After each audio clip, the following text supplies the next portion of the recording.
This time of year, many cattle producers are wanting to move cattle into those pastures. And you might wonder or have questions about the working cattle aspect, including the vaccination and branding. So we're going to talk to a local ranch family and get their perspective. Well, there's steps that our farmers and ranchers go through, and one of those things is moving cattle, working cattle, so we're going to talk a little bit about that here with Hillary from Common Ground. And this is a time of year where you're pretty busy. Absolutely, especially with our beef cattle. We are ready to get them out to the pasture. We, of course, have to wait till the pasture is ready, it's green, so the quality dictates when they go sometimes. Right. And that's kind of tough right now, too. The drought's really taken a toll on those pastures. It really did, but the rain this year has made a huge difference. I can't believe how much it greened up. I thought we'd be way behind, and we're actually only a couple weeks behind for our farm anyway. All right, that's good to hear, because it's nice to see that green. Like you said, it was worrying a lot of people. Now, let's talk a little bit about some of the procedure that you go through in order to get those cattle moved. A really important part of getting those cattle to pasture is making sure that they're going to be healthy while they're there. So we give them vaccinations just like we would our children. We go ahead and give them shots to keep them healthy, and then we brand them, which is just to be able to identify them, make sure that there's no question whose they are. If they happen to visit the neighbors, end of the summer, if nothing else, we can sort them out. Hopefully sooner than that, but we can always figure out who is who. The cows will actually put we call it a pour-on, and it's similar to like we put on our dogs to keep the fleas and ticks off. Similar to that, we'll put it on our cows so that they don't have flies bothering them all summer.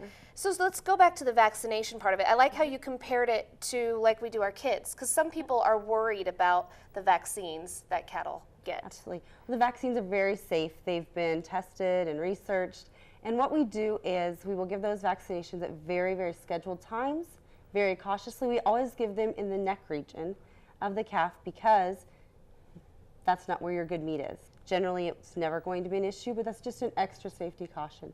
In the beef industry, we have what's called BQA, which is beef quality assurance. And our kids that are in 4-H actually have to go through a quality assurance program before they can even show a market animal that talks about the safety and doing things right. All the vaccinations, anything we would give our cattle has codes and guidelines set by our veterinarian, and we follow each of those.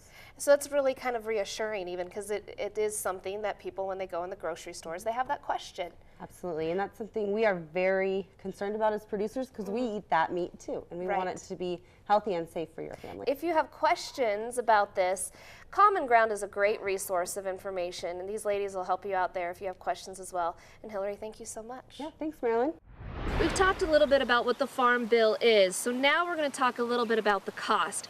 $100 billion a year. That's a lot of money, so just where does it all go? Almost 80% of the money will go to food stamps for the needy, otherwise known as the Supplemental Nutrition Assistance Program, or SNAP. Around 15% of the money is designated for farm subsidies and crop insurance subsidies. The rest would go to conservation, rural development, renewable energy, and other farm programs. So why do food stamps cost so much? SNAP has more than doubled in cost since 2008 due to the economic downturn. Fluctuating food prices and eligibility requirements loosened in the 2009 economic stimulus bill.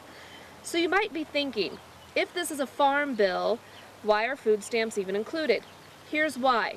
The Agricultural Department oversees the food stamps program, and several decades ago, lawmakers combined nutrition programs with agricultural supports in the Farm Bill to gain urban votes. While food stamps have generally pushed the Farm Bill through Congress, many conservatives are giving it scrutiny as they want it to go through different subsidies. We'll explain more on that coming up. This wet weather that we've been having has had an impact on the drought monitor. Well, this last week, it's calmed down a bit. Find out what's ahead next week in your long-range forecast. And a family farm continuing strong after 3 generations. We'll have more on the Farm Family of the Month later on. Stay with us.